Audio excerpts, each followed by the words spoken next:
ada orang kata kalau kita pakai tudung tak mesti masuk syurga. Betul dah. Tapi orang pakai tudung tu sebab apa? Allah suruh ke Doraemon suruh? Ya ayuhan nabi kul li azwajika wa banatika wa nisa'il mu'minin yudnina 'alaihinna min jalabibihinna zalika adna an yu'rafna fala yu'zain wa kana Allahu ghafurur rahim. Betul. Wahai nabi, apa nabi ni? Pemimpin terbesar seluruh dunia. Besar pada persediaan mereka, Kanada, Jepun, Korea, Rusia. Mana tahu besar? Nabi kata, ana sayyidu waladi Adam yaumil qiyamah wala faqar. Aku pemimpin terbesar sekalian umat manusia.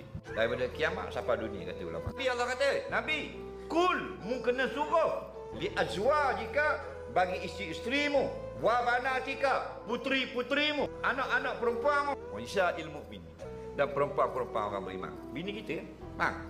Anak perempuan kita. Yudnina 'alaihinna min jalabibihinna, supaya mereka meletakkan jilbab-jilbab atas kepala mereka, menudung aurat mereka, menutup dada mereka, menutup telinga mereka, menutup leher dan belahan dada mereka. Yang demikian itu lebih mudah dikenali daripada perempuan-perempuan yang tidak beragama Islam. Jadi ada beza perempuan beriman dengan perempuan kafir dengan jalabib, dengan jilbab. Faham lagi?